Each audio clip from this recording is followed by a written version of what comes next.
get to do is make the bones speak.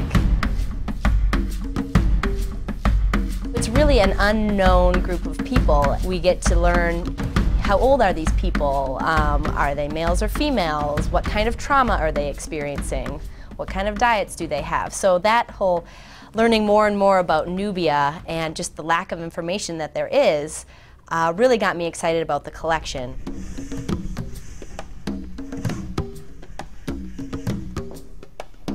The preservation, especially of the children, is outstanding. That's a really unique opportunity to have a big sample of children's bones that are excellently preserved. Really gives us a snapshot into the life of these individuals at the time. In 2009, they were building something called the Merowe Dam. The dam, which is now completed, has flooded a large region of the Nile River, covering thousands of years of archaeological history. In 2007, 4 of our graduate students worked on the British Museum archaeological team, specifically excavating 2 medieval cemeteries. The role our students played in this project was a very important one. They were the human bone experts. They were very integral in excavating over 400 human skeletons at the site.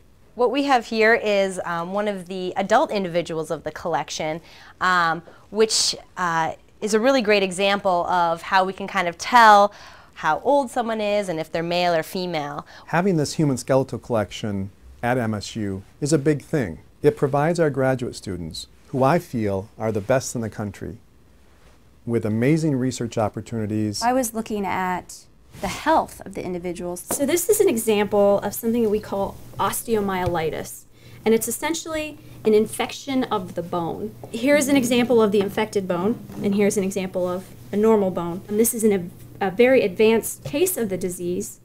The person probably had it for a pretty long period of time. There's a lot of bone growth around it, which indicates that it's trying to heal.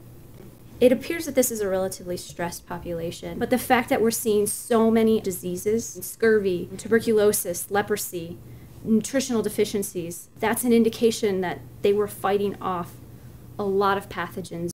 Life must have been difficult for these individuals, and we can see that in the skeletal remains. Our undergraduates have been involved in all phases of the project.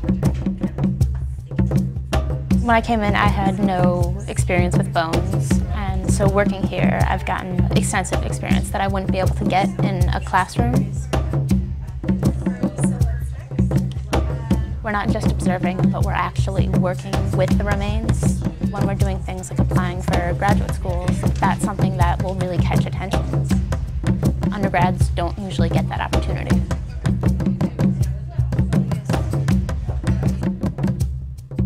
There aren't a lot of programs from across the world that have collections like this. It's just so neat to see a physical remain of something that is thousands of years old, or, you know, or even if it was just a couple hundred. Like, it's still the idea that something from so long ago is sitting right here in front of me, and I'm able to kind of tell something about that person from it.